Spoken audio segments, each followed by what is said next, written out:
সম্মানিত পাঠক বন্ধুগণ, আজকে আপনাদের মাঝে আমি একটি চমৎকার কিতাব নিয়ে উপস্থিত হয়েছি। চেংমনি চন্ডাল, হিটলার কালীসাধক তান্ত্রিক গুরুজি, আসাম থেকে প্রকাশিত হয়েছে চেংমনি চন্ডাল। এই কিতাবটি প্রত্যেক কবিরাজ ভাইদের কাছে থাকা জরুরি, কারণ হচ্ছে এই কিতাবটি দ্বারা আপনারা যে কোনো বশীকরণ তাবিজ জাগ্রত করতে পারবেন, বিচ্ছেদের তাবিজ জাগ্রত করতে পারবেন, বান মারার কবজ জাগ্রত করতে পারবেন, আসন জাগ্রত করতে পারবেন, কলম জাগ্রত করতে পারবেন এবং এক কথায় শ্মশান জাগ্রত করতে পারবেন, কবর জাগ্রত করতে পারবেন, কালী মন্দির জাগ্রত করতে পারবেন। কারণ অনেক ভাই আছেন বিভিন্ন কিতাব সংগ্রহ করেছেন, কাজ করেন কিন্তু কাজ হয় না। তার কারণ হচ্ছে আপনারা কাজগুলো যে করতেছেন ওই তাবিজ কবজ জড়িবুটি এইগুলা পরিপূর্ণভাবে জাগান না।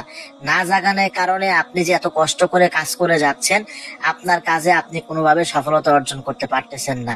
এই কিতাবটি যদি আপনার কাছে থাকে, আপনি প্রত্যেকটা তাবিজে প্রাণ প্রতিষ্ঠা করতে পারবেন এবং আসন জাগ্রত করতে পারবেন, কলম জাগ্রত করতে পারবেন এবং আপনি চাইলে গাছ জাগাইতে পারবেন। যেমন আমি আপনাকে একটা গাছ জাগানোর মন্ত্র শোনাই। হে ধর্মের গাছ তুমি জাগো জাগো, যে কাজেতে লাগাই তোমার সে কাজেতে লাগো, দোহাই তোমার ধর্মের দোহাই।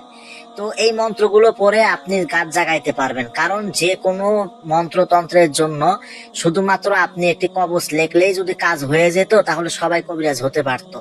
আপনাকে একটা নকশা লিখতে হবে, সেই নকশা জাগাইতে হবে, প্রাণ প্রতিষ্ঠা করতে হবে।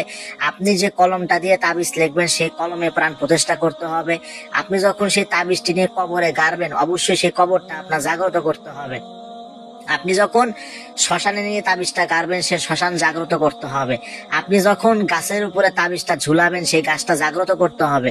তো এইগুলো তো আপনি কোনো কিতাবে পাবেন না, কারণ সব কিতাবে সব বিদ্যা দেওয়া থাকে না। এজন্য আপনাকে চেংমনি চন্ডাল সংগ্রহ করতে হবে।